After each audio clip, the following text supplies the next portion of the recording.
All right, Jay Taft, your line is active, sir. Hey, Isaak, what is it a little different feel for you this year?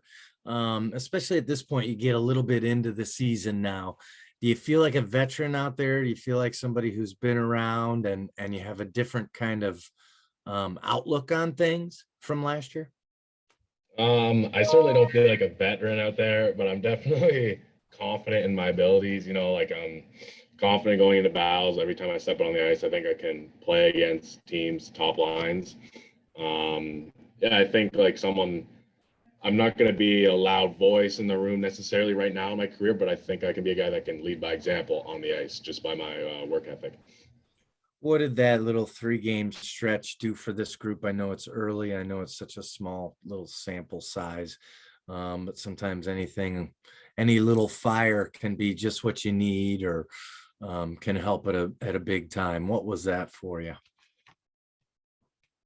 I think it was great for us. A little bit of confidence, maybe a little bit too much confidence going into that last game against Grand Rapids, but it's great to get some of the forward lines rolling, some of the D chipping in on offense, and just like everyone's happy around the room and know we can go into games working hard and have a good feeling that we can come out with 2 points.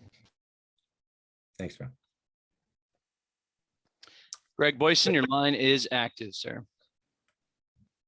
Isaak, you've got 2 goals, 4 points your last 5 games. The defense as a whole has been chipping in more offensively these last couple of weeks. How important is that for this team, especially, missing some of your big scorers? Yeah, I think secondary scoring from the defense is huge. We're not a team that's going to put up 5, 6, 7 goals every night. We're going to be a team that's going to grind games out, and to get some secondary scoring has been great for us. I think really it just comes down to doing right things on the defensive side of the puck, and then it's not changing your game, it's just getting pucks to the net and doing all the right things, and things will happen for you on the offensive side as well. And I noticed, because they follow me on Twitter, that your parents were in town for those Milwaukee and Chicago games and got to see you score your first goal in Chicago. How cool was that? Yeah, they think they're pretty big Twitter warriors, I see, but it was great for them to watch the 3-3, and it was their first time seeing me play in Rockford, but it was great to get a goal in front of them, and it's obviously a little extra added motivation when they're in the town. Thanks, Isaak. Scott Leber, your line is active, sir. Hi, Isaak.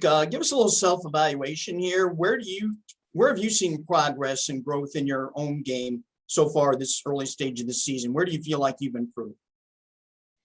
Yeah, I think I've kind of improved in my defensive game. I think I've been really working hard on my stick and almost being more under control in the D zone. You don't have to be sprinting out or jumping in the corner every second. You can kind of just hold the net, be a little bit more composed, but it's something as a D-corps we've all been working on, and I think that's kind of where I've been improving.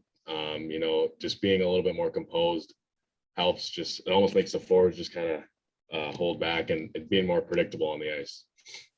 Ian Mitchell played well the other night in Chicago for Chicago. What growth have you seen in him this year? And, what do you think of his chances of contributing up there in Chicago? Yeah, Mitchie's been great. He's a great player, really dynamic defenseman. And I was lucky enough to be partnered with him for a couple of games down here. And I think we worked well together. We can move the puck, snap it around, get it up to our forwards. But he's really rounded out his game really well. He's really good on the defensive side. He's been reliable getting pucks up to the forward. And then obviously he can do his thing offensively. So it's been great. He's been great. You have 3 games in the next 4 nights. Do you guys kind of lick your chops when you get that much game action all bunched together, or are you kind of like, whoa, this is gonna be a grind? Yeah, it's a grind, but I love it. I love playing games. I'd rather play 5 games a week than have to practice every day. But yeah, we're definitely looking forward to it, and hopefully we can get off to the right foot tomorrow night. All right, thank you. And then lastly, Jay Taft, your line is active. Yeah, I just wanted to check in it's been a couple weeks since all the coaching changes and all the craziness that ensued there for a few days. You're someone who's not only been there and seen kind of Kinger's group and staff and now the new group. Can you give me an idea of kind of what this little stretch has been like, this 3 weeks or 4 weeks? And did it smoothen out real quick? At what point were you guys able to just kind of focus on what you're doing on the ice, that kind of thing?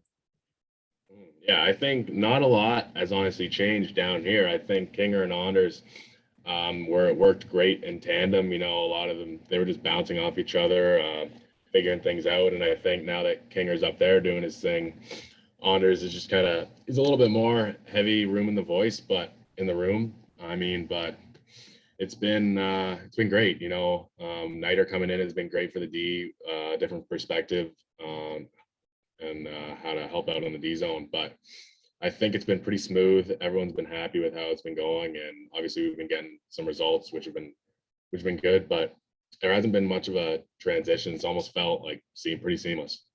So it sounds like you're saying it's been a similar message, just different voices and maybe come across a little different way. Yeah, definitely a similar message. We try to mirror what they're doing up top, like our same forecheck, same neutral zone. But yeah, different voice, but same messages for sure. Thank you.